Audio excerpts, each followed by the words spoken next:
la început. Domnul Gerhard Skoff este fost președinte al Comisiei de Turism a Dunarii, membru al Asociației de Promovare Turistică a Dunarii și membru European Member Strategy. Mr. Skoff, I invite you here. Please. Domnul Skoff, I will speak in English. He will tell us a few things about the cruises on the Danube and the impact that these cruises have for the countries which are along the Danube. Please. Bună dimineață, good morning, ein herzliches Grüß Gott auch von meiner Seite, welcome from my side as well. Well, to tell you the truth, I had a very excellent interpreter. Don Martinian was helping me to follow the discussion of this morning, and it was more than interesting for me as well, because I can tell you everywhere where you are going, the problems are similar. And I don't want to be impolite in general, but what my problem is, and it was mentioned, I have just finished the annual Danube Ship and Tourism Conference in Belgrade last week, or this week, with 300 participants, that from the political side, they are appearing for the morning dressing, but then they are leaving. And I guess what you are discussing right now, I guess that's the food they should deal with for the future, because what you would like to see in your country, that's an incoming and strong incoming. You would like to receive more guests. You will receive also quality-wise guests, and you would also like to extend the season. That's what I was following. And I guess politics at least should listen to the problems which are occurring, which are present, which are hindering you, which are helping you for, let's see, a benefit future. So it was the same in Belgrade, it was the same last year in Vienna, and unfortunately here too. So I think the forum is an important one, and therefore I'm very honored and pleased to be here with you this morning. And I would like to tell you a few items about the Danube, about, oh sorry, lost it wrong. Oops, it's too fast. About the Danube, what the Danube means for Romania, and about facts and figures concerning the ship industry. So just a few sentences, and when you look back in history, that rivers always have been a path of civilization, and the Danube in general is well, a very important one, and the so-called best practice. The Danube has a broad heritage and market value for different interests.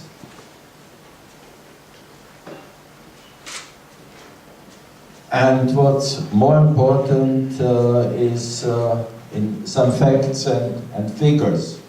So in general, when you look at the Danube nowadays, it's 26 million years old, and it's a storyteller, and that's what you are doing. You are telling stories to your guests, to your groups, to your parties, and that's of interest as well.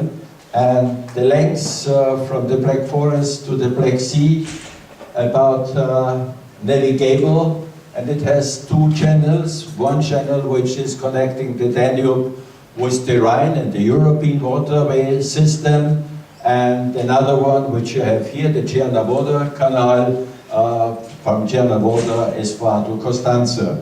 And that's also the wish from the industry to your government and local institutions, because this canal is not used very often, because the price on using the Czernavoda canal is up to 5,000 euros for one passage.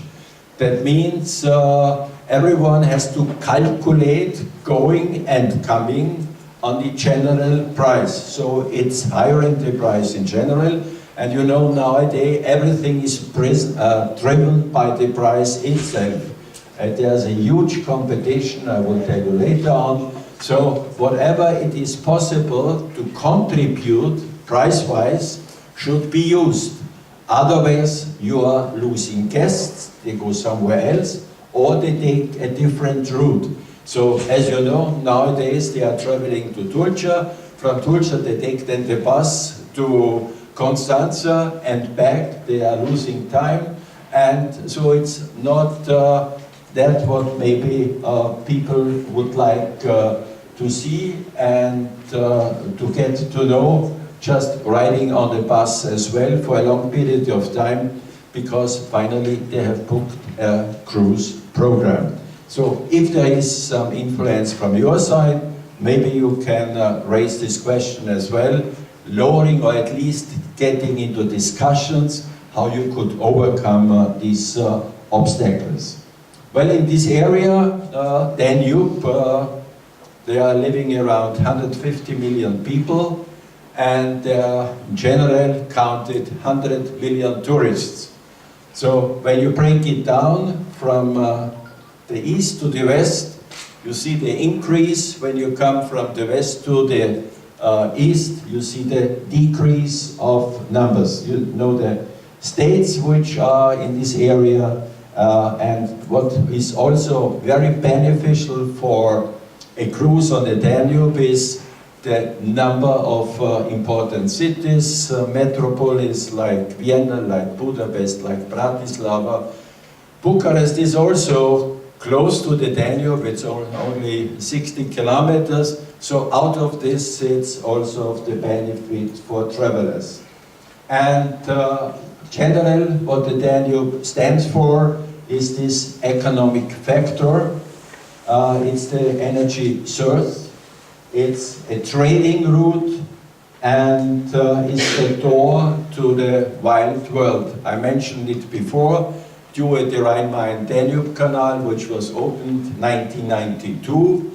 Now the Danube, before it was, let's see, a single arteria, more or less ending in Kelheim in Germany. Now due to the canal, it's really the open going traffic from west to the east or from east to the west. And that's also seen in the cruising programs and cruising activities. It's a culture route, it's home and identity of people, of culture, of languages, of religion, and it's in general a storyteller. And how to get there? Well, by road, yeah, it's possible. By train, there are less and less connection with Western Europe. Maybe there's also some an ongoing discussion for the future to increase the number of trains between Vienna or Budapest to Bucharest, especially when you have, let's see, occasions to 20 with the football or you have, I guess, 221 is Timișoara, and Novi Sad, cultural city of Europe, that's also of importance for your country. So that's maybe to increase these train services as well. By airplane, well, there I also have, let's see, a wish under the Christmas tree. It was mentioned airport should be enlarged in the northern part of your country. I kindly ask you to do efforts that Tulcha will be upgraded for a certain number or weight of aircrafts. We are talking with Mr. Churka, and I'm very happy to meet him here again. Several years ago, because we have been told by the industry they would like to exchange programs in Tulcha. So they are flying in with an Airbus 320 with 220 packs on board. But nowadays, as I was told, the airport only can hold Airbus 390. So for the program maker, it costs money and it's not efficient. So I really, maybe you can also talk about this issue, because these are tiny steps in a way, but you should be active. And I remember, Simi, we were talking, I guess, since 10 years, to increase the capacity of loading weights in Tulcha. And airplane, well, you know, these low-cost aircrafts are really bringing new guests. When you look more or less, let's see, the statistics, people are traveling throughout the year, but they minimize from 2 weeks to 10 days, but therefore more often. So when I was recently strolling through Vienna, I was wondering where all these languages are coming from: Spanish, French, Italian, more and more.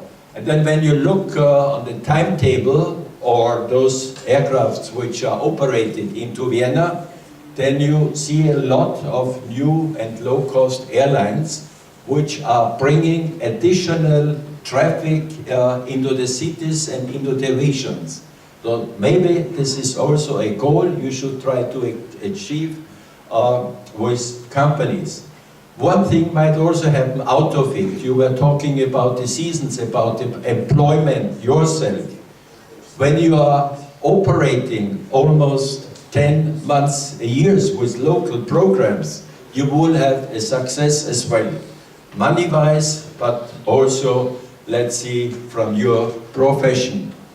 And so whatever you are inventing for the near future, please consider to deal with these companies and to bring them down to your area. Support them even with marketing money, because they will pay you back.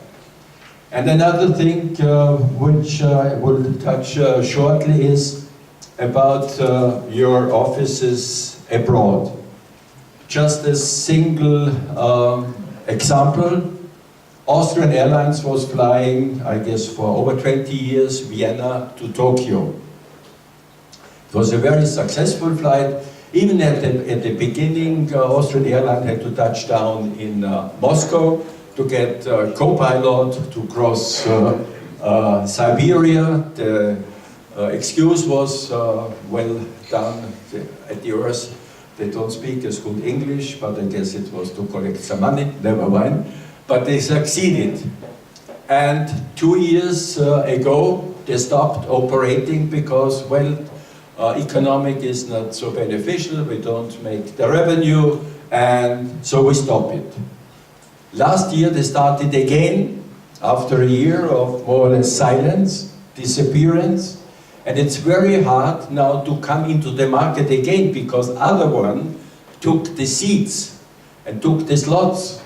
And Austrian Airlines wanted to go not to Narita anymore, they wanted to go to Haneda, downtown, closer to the city, and the Japanese said either Narita or no slots for Japan. So you should also have, even if it's, let's see, the season and everything is not so beneficial, you should also have the time to overcome it, and the guests and everyone will pay you back.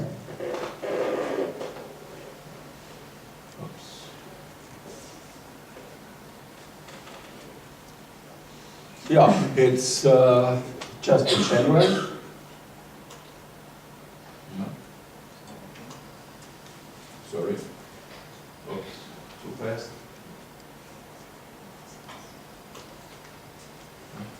Can you have me back?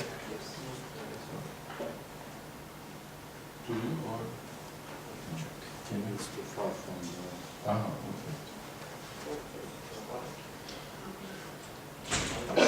Well, it was spoken already about the tourism as an economic driver.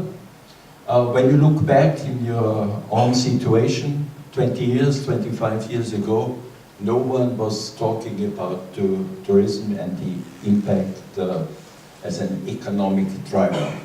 Nowadays, tourism is recognized, and it varies between 3 and 4. So really, tourism is something which is beneficial for the local economic. Just a few figures about tourism worldwide, about the arrivals, about the growth, and also the forecast by 2030. And for the Danube itself too, and what we all have to consider, that we are in a daily competition. Worldwide, Austria, Romania, whoever has to compete with 200 other countries. And what are they competing to?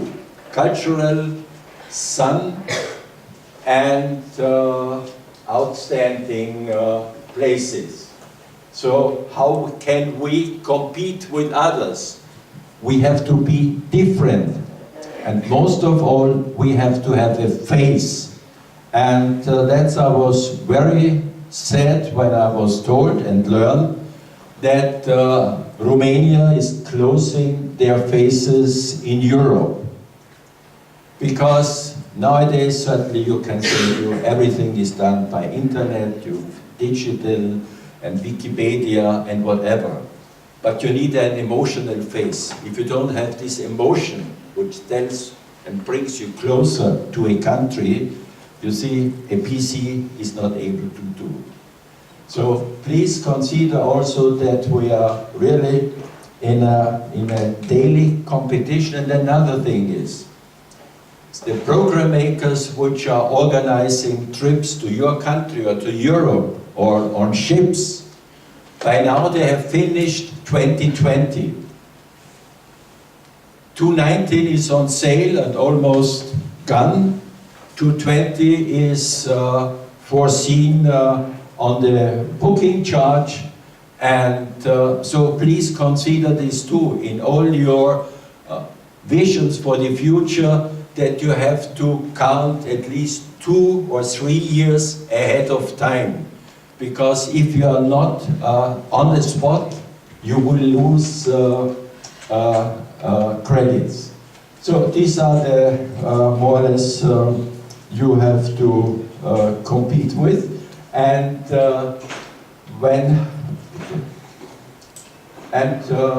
when we are coming now to cruising, I told you that we have to, in general, to compete with 200 countries. Now, when you take river cruising, you also have a competition. Certainly, the Danube has a market share of around 39%. Then comes the Rhine. But within Europe, you also have the competition with the French river and canals, the Douro in Portugal. You have with the waterways of Russia to compete. You have to compete with the Nile. You have to compete with the Mississippi. You have to compete with the Yangtze, and. So also in these competitions, you have to find a certain way to succeed. By program, by price, and everything is driven by price. You see, we are in a way present whenever you go now to Christmas shopping, 20% or 50% off. And so God bless you. And so please consider this as well. Now about the ships. The ships nowadays are cruising on the Danube starting end of February, March, and ending in January 6th, 10th. We have 3 stretches: the long stretch, Amsterdam, Black Sea, where you are benefiting out of it. We have, let's see, the major strip between Nuremberg and Passau, and then you have, let's see, Budapest to the Black Sea, and also from Budapest up to the Rhine and up to Passau. Because due to these new possibilities, the program makers, since they have a competition among themselves, they have to be different in approaching their guests. So that's something which should be considered as well. But the good thing is that the ships are by now in operation for 250 days a year. Everything which is moving is good for the business. If an aircraft is not flying, then it costs money. What are the motives for choosing a tour on the Danube? It's what I call it, it's movie for the soul, because wherever you are going, you find a new picture, a new city, a new landscape, new traditions, or whatever. Another thing which is of importance is the so-called one-stop shop. You enter once a boat, the average is now 8.6 days, 9 days, and you unload your suitcase, and after a certain period of time you pack your suitcase again. So that makes it very, very simple. You are familiar with the boat, with the stuff and everything. Which is also very good that this size of boats have only 200, 180, 220 passengers. It depends on the variation of the size of the ships. And it's not one of these monsters. I guess you wrote that they have started a couple of weeks ago in Germany to build for the Chinese market a ship for 9,600 passengers and a crew of 3,000. That means it's a small city already, and I don't know if you would like to go or me. I won't even go if I would be invited, because then I could remain in my own environment. Landscape and metropolis, the cultural art and history, the tradition which people are asking, especially also local food, local wine. All it was local is has a new face by now.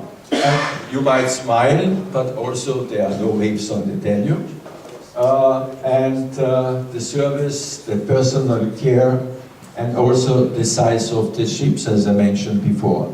The size is good and bad because due to the locks on the river, the size is limited to 134 meters by the length and 13 meters by the width. So these are a few facts about cruising. Another thing which you should not forget, and I can't often tell you about, the company themselves for marketing and communication to promote the cruises are taking out of their revenue around 64 million euros. So when you look into the internet, you find the various programs, and you find pictures from the delta, you find pictures from your landscape, and so on. So that's, no one gives any additional money for these promotions. So please consider this also, that it's powered, marketing, by the cruise companies. Just short history, the very first cruise took place in 1891. It was a cruise by Hamburg to the Orient because they couldn't use their boats anymore in wintertime from Hamburg or the Bremerhaven to New York. So they said we have to do something else. So it was, let's see, the very first cruise. And the very first cruise in combination with holidays was on the Danube 1920. It was a combination from Vienna to the Black Sea and in combination with holiday on the Black Sea.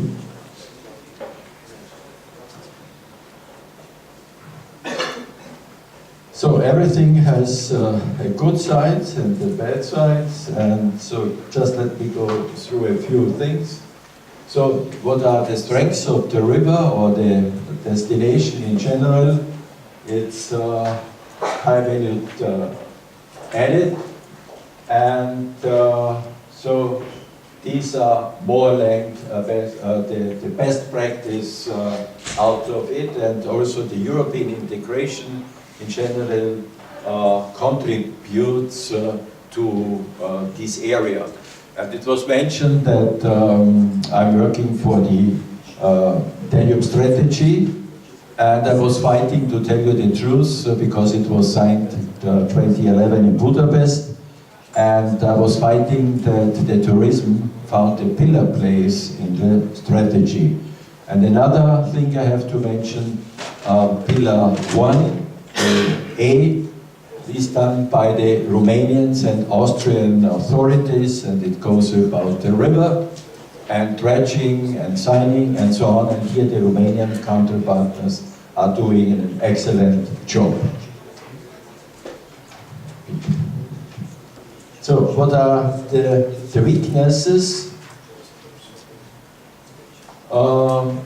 You see that's the lack of bridges in general. The China border I touched. The heights of the bridges, well, this can't be changed anymore. Therefore, we only have a certain height on the ships as well.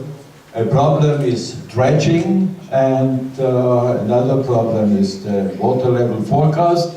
And the biggest problem for this year was no rain in any area along the Danube. So more or less it was a standstill for 4 months on the Rhine and on the Danube and on the Elbe as well. So whole Europe in a way was suffering under the situation. And to suffer also had all the companies, because people had booked a cruise and mostly they traveled by bus. So everyone is praying that in the next year it will be a better situation. So that's, we also have to think positive, but also you were mentioning this morning, and well, you see, the visa issue is something important in general. It makes it easier, doesn't take a long period of time, but on the other hand, you know, visa is also bilateral. So it's an arrangement between two countries, either Austria and Romania or Romania and Austria. And if they don't match, that's the problem in general. We have a lot of bottlenecks, which are the locks. One of the bottleneck is Kapčíkovo in Slovakia, and the other one is Iron Gate. And within the Danube strategy, I am fighting that those